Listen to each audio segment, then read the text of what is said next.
Olá, meu nome é Heitor e hoje eu vou te mostrar todo o processo que eu utilizei para fazer essa pintura a óleo. Se você gosta de pintura, não pode perder esse vídeo.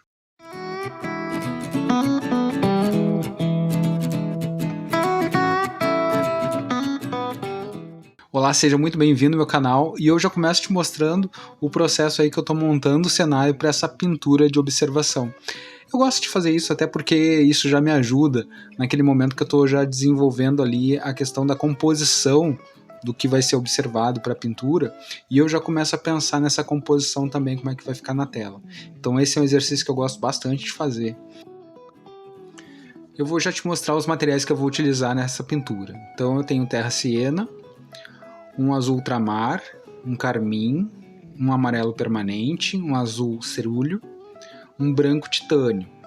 Também vou utilizar para fazer essa pintura os diluentes, que é o EcoSalf, e também o óleo de linhaça. A tela que eu vou utilizar aqui é uma 25x30 de algodão já preparada com gesso acrílico. O pincel é um pincel 18, um velhinho que eu tenho aqui, vai servir para essa pintura. Eu deixo os links de todos esses materiais na descrição do vídeo. E se você puder adquirir os seus materiais através dos meus links, isso me ajuda bastante a continuar produzindo aqui para o YouTube. Meu muito obrigado. Deixa eu esclarecer, quando eu falo em preparar a tela, na verdade eu estou colocando esse fundo de terra siena justamente para quebrar um pouco desse branco da tela. Eu tenho as luzes aqui e prejudica um pouco a minha leitura aí das cores e da composição, esse branco tão forte da tela. Em relação ao esboço, eu começo um esboço bem livre mesmo, de acordo com a referência que eu tenho. A ideia não é fazer uma pintura hiperrealista, mas sim fazer uma pintura que seja gostosa de se fazer, seja bem tranquila, né? E eu me divirto bastante quando eu faço isso. Tem duas coisas que eu quero te falar aqui no esboço que eu acho que é importante. Primeiro, eu estou fazendo com o mesmo pincel que eu vou pintar, mas é interessante às vezes fazer com um pincel um pouco mais fino, se você vai fazer um esboço para depois pintar. Eu acho que um pincel mais fino ajuda um pouquinho mais, assim, e não fica tanto risco, tanto borrado, assim, na hora do esboço. Fica um visual mais limpo, vamos dizer assim. Uma das outras coisas que eu gosto bastante de observar aqui no esboço, que é o momento que eu estou ali preparando, na verdade, essa composição, né? Então, durante eu estou fazendo esse esboço, eu já estou pensando nessa questão da composição, e aí que entra esses valores de tamanho, de distância, que eu vou pensando em toda essa parte. Durante o esboço, eu também começo a colocar essas sombras. Essas sombras, na verdade, já é a marcação de tudo que tem nesse contexto. Então eu já coloco ali as linhas de sombras mais duras, principalmente as mais duras, para que durante o processo de pintura eu não fique tão perdido assim em relação à sombra. E eu acho sempre que o esboço é uma boa preparação para a pintura. Então eu tenho essa questão de ficar analisando o esboço até para fazer ali, desenvolvendo, ver essa questão de como vai ser durante o processo de pintar. Eu já deixo bastante coisa com bastante sombra, alguns detalhes que eu acho que é importante manter. Então isso eu vou fazendo todo durante o processo de esboço.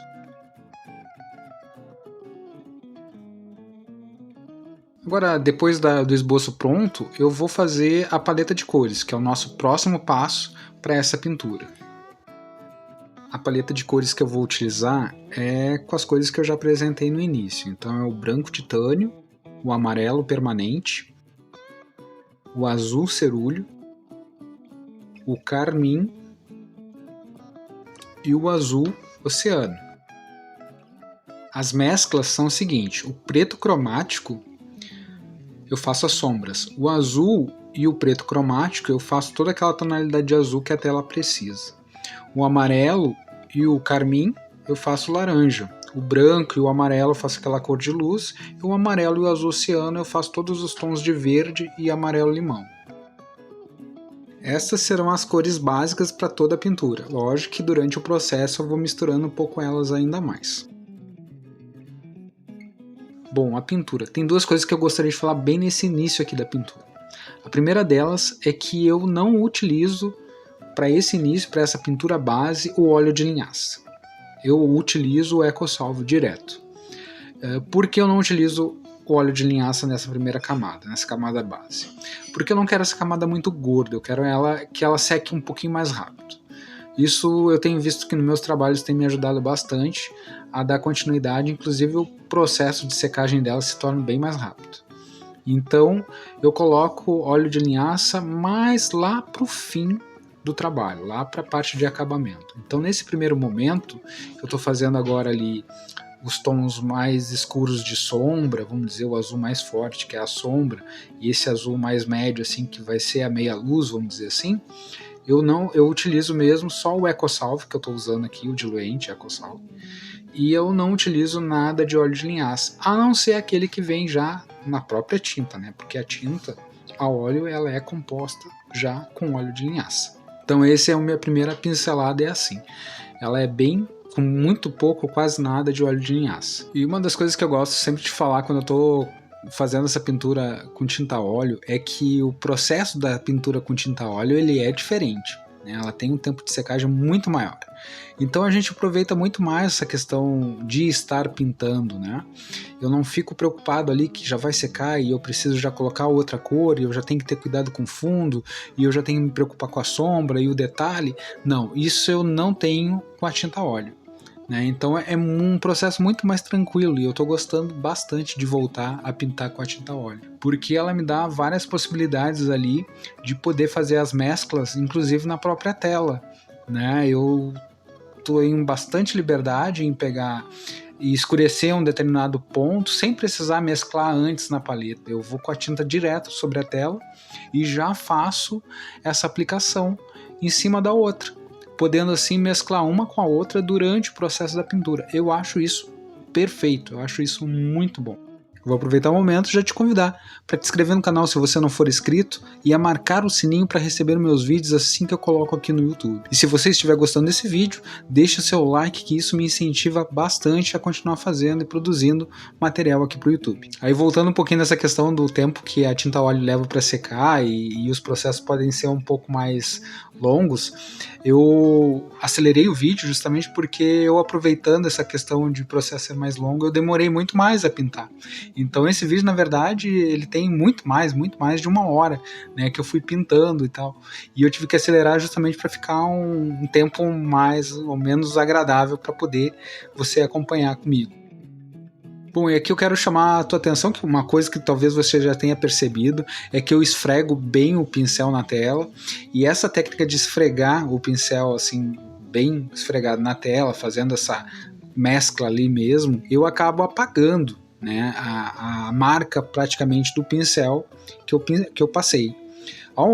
Tem outras técnicas que tu deixa exatamente aquela marca do pincel, tu deixa aquele risco, né, das cerdas do pincel, que eu acho também muito legal, eu acho muito legal mesmo, né, mas não é o processo que eu estou utilizando. Inclusive eu vou fazer um próximo vídeo, eu vou fazer, né, deixando ali o traço do pincel, deixando aquelas marcas que as cerdas dele, vamos dizer, fica na tela. Eu acho também muito bonito.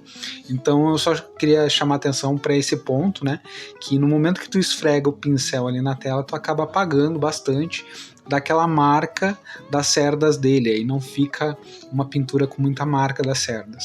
Então é parte de uma determinada técnica, né, quando você faz isso, mas existe aquela outra que também você fica muito bonito você deixar também a marca, né, da cerda do pincel. Eu acho bem legal. Uma outra coisa que eu quero falar aqui é a questão de quanto é importante a pintura de observação. Eu não sei se você já está fazendo ou como vai começar a fazer pintura de observação, mas no meu entendimento tem sido um dos exercícios, vamos dizer assim, a pintura por observação, que tem mais me auxiliado a desenvolver ainda mais minha visão da pintura e a minha prática, né? O meu entendimento tem ficado bem melhor com relação à luz e sombra, com relação à perspectiva. Então isso são coisas que a gente vai trabalhando durante esse processo, que eu acho que eu tenho evoluído muito mais fazendo através da pintura de observação. A pintura de observação é diferente de você pintar olhando como referência uma foto, ou olhando como referência a um quadro. É bem diferente. Eu noto que a gente trabalha muito mais essa questão do olhar de volume, luz, sombra, né, de composição de imagem, quando a gente trabalha com a pintura de observação. Quando a gente trabalha ou quando a gente vai pintar observando, né, os objetos que a gente colocou ali, ou até uma paisagem, ou algo ao ar livre, né? Eu noto isso. E se você já faz e nota algo diferente ou acha que isso pode ter a ver, deixa aqui nos comentários, vou gostar muito de trocar essa ideia com você. Bom, agora eu começo a fazer essa parte de baixo da tela, onde eu estou utilizando o branco e um pouquinho daquele preto cromático para fazer as áreas de sombra ali, para dar um pouquinho de sombra dos objetos que estão em cima da mesa. Eu estava pensando em aplicar uma textura também em cima desse branco, mas eu resolvi não fazer e manter o mesmo padrão de ficar esfregando ali o pincel na pintura. Então agora eu queria te falar sobre esse laranja. Eu fiz esse laranja com amarelo e carmim. Eu cheguei ao tom desse laranja. Então o carmim e o amarelo eu vou utilizar durante o processo da pintura dessa garrafinha, para dar a questão de luz e sombra. Mas essa é a primeira pintura base da garrafinha, que nem as outras dentro desse processo. Uma outra coisa que eu quero comentar aqui é referente ainda a essa questão do branco ali com o preto cromático. Eu busco sempre uma sensibilidade, assim, eu acho que isso a gente desenvolve através desse tipo de pintura, que é essa sensibilidade das sombras entre os objetos, que é uma sombra um pouco mais sutil, mas que ela existe, ela está ali.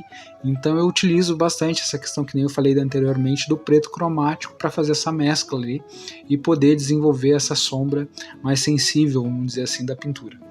Então eu continuo agora ainda aplicando essas cores, essas sombras mais claras próximo ao tecido, e aqui eu vou colocando ela um pouco mais rosada, vamos dizer assim, mais para baixo aqui, utilizando um pouco mais desse azul, aí mesclando com um pouco do azul do tecido que ainda está úmido, aí vou fazendo essa sombra um pouco mais sensível desse tecido branco aqui. E vou reforçar um pouquinho aqui essa sombra também da garrafa e do prato, e também as do fundo aqui atrás. Eu acho que isso vai ajudar bastante nessa composição e a poder, quem está observando, entender que ali algumas áreas de sombra e entender de onde a luz está vindo.